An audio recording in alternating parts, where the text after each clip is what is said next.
So now students, अब हम ये देखते हैं कि हाउ गूगल एडसेंस वर्क। सो सबसे पहले ये समझें कि दो टर्मिनोलॉजीज आपने दिमाग में बिठानी है, एक पब्लिशर, एक एडवर्टाइजर।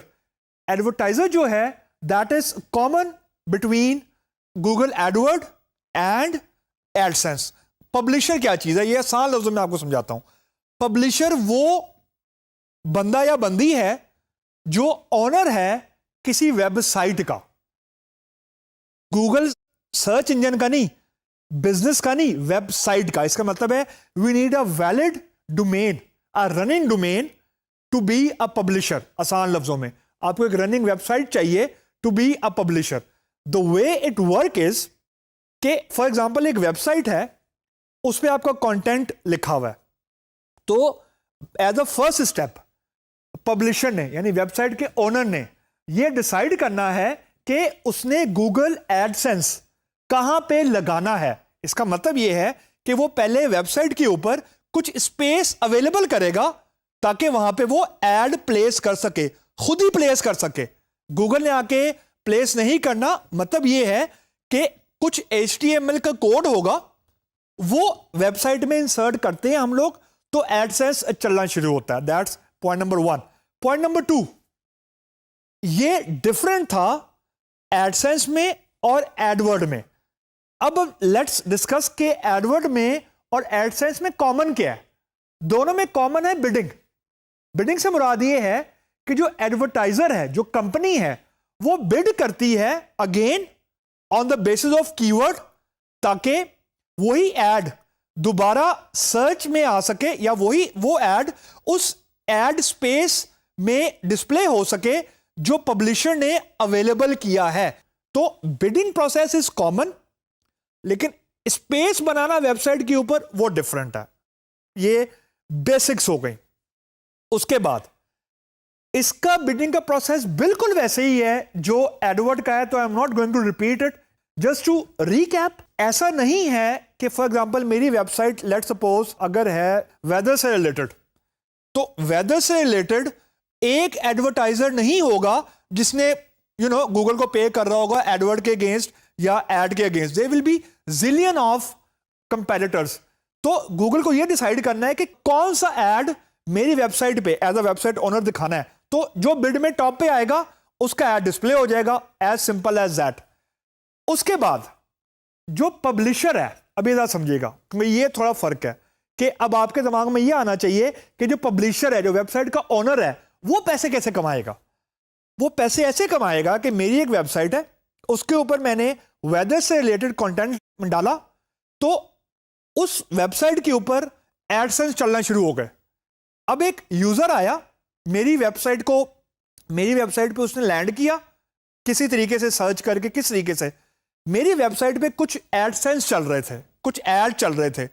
जैसे ही कोई यूजर मेरी वेबसाइट पे जो ऐड चल रहे हैं एडसेंस के, उस पर क्लिक करेगा ना, तो आई विल गेट पेड। मतलब यह है कि उस क्लिक करने का मकसद यह है, या उस क्लिक करने का रिजल्ट यह है कि मेरा कंटेंट इतना रिच है कि लोग मेरी वेबसाइट पे आ रहे हैं और मेरी वेबसाइट के थ्रू, आखिरी पॉइंट, मेरी वेबसाइट के थ्रू उस कंपनी की वेबसाइट पे जा रहे हैं, उस एडवर्टाइजर की वेबसाइट पे जा रहे हैं जहां पे एक्चुअली प्रोडक्ट पड़ा हुआ है कोई। मतलब यह है कि मेरी वेबसाइट की ट्रैफिक इंक्रीज हो रही है। I have to increase a traffic. तो जितनी ट्रैफिक ज्यादा होगी उतने एडसेंस के थ्रू क्लिक ज्यादा होंगे, जितने क्लिक ज्यादा होंगे उतना रेवेन्यू मुझे एज अ वेबसाइट ओनर ज्यादा मिलेगा। अब हम ये देखते हैं कि रेवेन्यू कैसे आएगा। अब एडसेंस भी काम करता है कॉस्ट पर क्लिक यानी CPC मॉडल के ऊपर।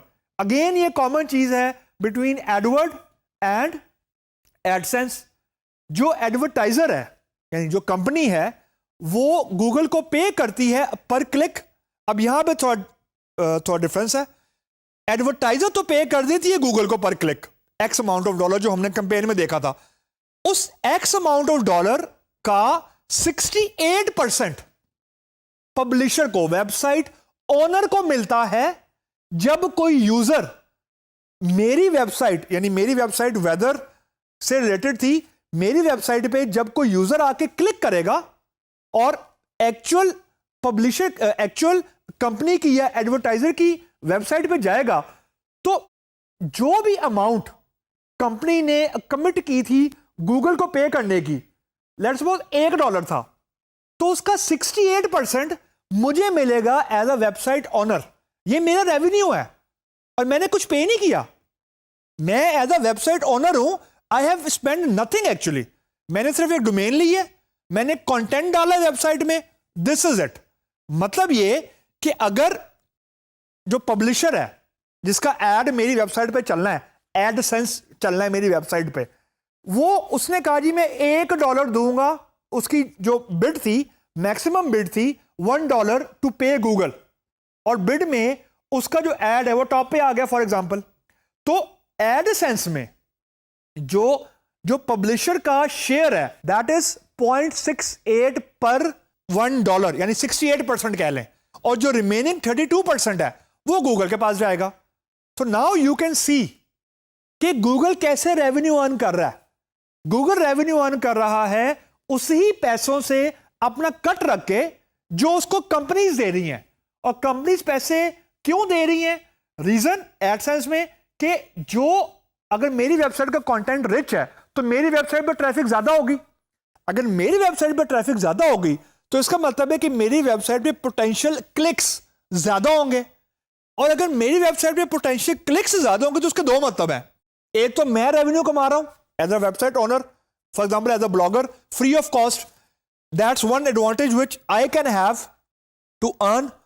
और जो उसका दूसरा एडवांटेज है वो इससे बड़ा है, वो ये है कि जो ऑर्गेनाइजेशन है, जो पब्लिशर है, जो एडवर्टाइजर है, उसको एक हेल्दी पोटेंशियल यूजर उसकी वेबसाइट की तरफ रीडायरेक्ट हो रहा है, यानी उसको एक मार्केट मिल रही है मेरी वेबसाइट के जरिए जो उसके प्रोडक्ट को रीच कर रही है, उसके प्रोडक्ट के ऊपर लैंड कर रही है। रीजन कि at the end of the day, चाहे एडसेंस हो चाहे एडवर्ड हो, एड वही नजर आते हैं जो पब्लिशर पे कर रहा है बिडिंग के जरिए गूगल को।